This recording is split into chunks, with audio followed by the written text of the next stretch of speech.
Bu dünya çempionatında üçüncülərdə növbəti mərhələyə çıxır axı. Çünki 48 komanda var. Bu komandalar da 12 qrupa bölünür. Bu 16-da 1-də də 32 komanda olmalıdır. 24 komanda gəlir, qalır 8 komanda. Bu 8 komandanın da qruplarda 3-cü yeri tutanların arasından ən yaxşılarını seçəcəklər. O necə olur? Hər qrupun üçüncülərini adi liqa sıralaması kimi düzəcəklər. Burada da 6 kriteriya var. O kriteriyalara görə də ilk 8-likdə olanlar növbəti mərhələyə çıxacaq. Kriteriyaları qısa olaraq sizə sayım, başa düşəcəksiniz. Birincisi bildiyimiz xaldır. Bosniya 3 oyuna 4 xal yığıb, Şotlandiya 3 oyuna 3 xal yığıb.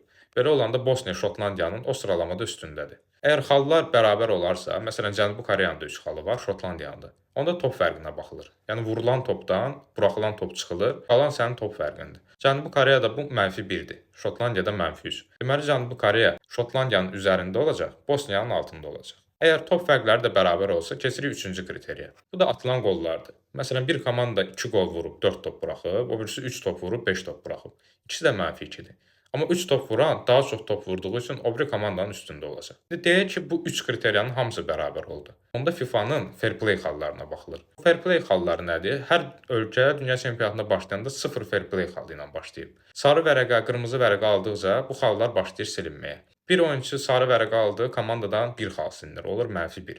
İkinci oyunçusu sarı aldı, -2, belə-belə gedir. Əgər oyunçu 2 sarı vərəqənin üzərində qırmızı vərəq alarsa, bu dəfə komandadan 2 xal yox, birbaşa 3 xal silinir. Əgər oyunçu birbaşa qırmızı vərəq alarsa, onda 4 xal silinir. Əgər oyunçu birinci sarı vərəq alarsa, sonra birbaşa qırmızı alarsa, yəni ikinci sarıdan yox, birbaşa qırmızı vərəq, amma aktivində də sarı var. Onda komandadan 5 xal silinir. Bu da hal-hazırki sıralamamızda bizdə var. Deməli, Əlcəzairin də 3 xalı var, Paragvayın da. İkisi də 2 top vurub 4 top buraxıb, -2-dir, vurduqları qollar da bərabərdir. Amma Paragvayın qırmızı vərəqəsi də var, sarı vərəqələri də çoxdur. Fair play xalı -11-dir. Əlcəzair isə cəmi bir dənə sarı alıb, onun fair play xalı -1-dir. Deməli, Əlcəzair əgər belə bitərsə, Paragvayın üzərində bitirəcək. Deyək ki, 4-cü kriteriyada bərabər oldu, onda 5-ci kriteriya keçilir. FIFA-nın ölkə xalları var. Dünya çempionatından qabaq ölkələrin sıralamasını açıqlamışdı. Oradakı xalları digərindən çox olan üstə bitirəcək.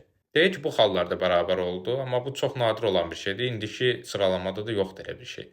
Amma məsəl üçün olsaydı, onda necə olacaq? 6-cı sonuncu kriteriya baxılır. Onda da məsələn iyun ayında bu ölkələrin xalı bərabərdirsə, may ayındakı sıralamaya baxılır. Əgər mayda da bərabərdir aprelə, marta, belə-belə arxa-arxaya gedir. Onsuz da FIFA hər ay bu sıralamaları açıqlayır. Elə bir ölkələr də yoxdur ki, yarandığı gündən indiyə qədər FIFA xalları bərabər olsun. Ona görə bu kriteriya axırıncıdır və əvvəl-axır bəlli olur. O vaxt penaltilər seriyası var idi. Səhv eləmirəmsə, Avro 2008-də Türkiyə-Çexiya oyununda 2-2 bitsəydi, penaltilərə gedəcəkdilər. Amma son dəqiqələrdə Türkiyə qol vurdu deyə ehtiyac qalmadı buna. O da indi ləğv olunub, penaltilər seriyası ümumiyyətlə keçirilmir belə hallarda. Əslində bu kriteriyalara baxmaq çox önəmlidir. Çünki bir də görəcəksiniz ki, hansısa komanda 3-0 məğlub olur, amma müdafiəyə oturub.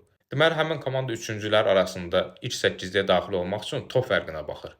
Əgər bir top da buraxsa 8-liyə düşməyəcək, amma 3-0 məsələn məğlub olsa 8-likdə olacaq. Ona görə artıq onlar müdafiə olunacaqlar.